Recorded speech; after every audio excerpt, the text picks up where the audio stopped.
Një rast i rënd ka tronditur Durrësin ku një nënë 33 vjeçare rrezikon të humbas kujdestarinë e 3 fëmijëve të saj të mitur, pasi ata u gjetën në banesë në kushte as pak higjienike. Sipas burimeve nga shërbimi social, autoritetet kanë vendosur që nënës t'i hiqet kujdestaria për 3 fëmijët të moshave 5, 10 dhe 12 vjeç. Aktualisht të 3 të miturit ndodhen të shtruar në spital së bashku me nënën e tyre. Burimet bëjnë me dije se fëmijët nuk kishin shkuar në shkollë prej rreth një muaji pasi ishin të infektuar me zgjebe. Shkolla ka qenë në dieni të situatës dhe i kishte konsideruar fëmijët të karantinuar. Po ashtu, raportohet se fëmijët kishin rreth 3 ditë pa konsumuar ushqim. Në lidhje me rastin ka reaguar edhe nëna, 33 vjeçaria Blerina, e cila shprehur se nuk i ka braktisur dhe as nuk i ka keq trajtuar kur fëmijët e saj. Ajo sqaron se gjatë ditës punon si banakiere për shkak të kushteve të vështira ekonomike.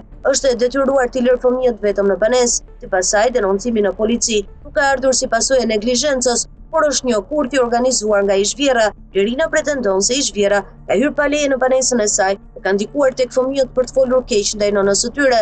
Kam 5 vite e divorcuar, punoj banakiere dhe të 3 fëmijët i lë së bashku kur shkoj në punë. Paguajm 400.000 lekë të vjetra në muaj, paguaj 300.000 lekë qira, e kam të pamundur të rri në shtëpi, sepse nuk kam me çfarë t'i ushqej, shprehet ajo. 33 vjeçaria tregon se ish bashkëshorti i saj ka qenë për 5 vite në burg në Itali. Pas daljes paguan vetëm 180.000 lekë të vjetra në muaj për fëmijët. Si mund t'i ushqej 3 fëmijët me 180.000 lekë të vjetra në muaj? Babai i tyre ka qenë në burg 5 vite, doli dhe kjo është ajo që paguan. Unë fëmijët nuk i braktis kurrë. Jam nënë, thekson ajo. Blerina bën me dije se njëri prej fëmijëve mua nga epilepsia dhe për një kohë të gjatë ka ndjekur trajtime mjekësore, duke kaluar shpesh nëpër spitale. Sipas saj, gjendja e djalit është përmirësuar, por kujdesi ndaj tij kërkon shpenzime të vazhdueshme.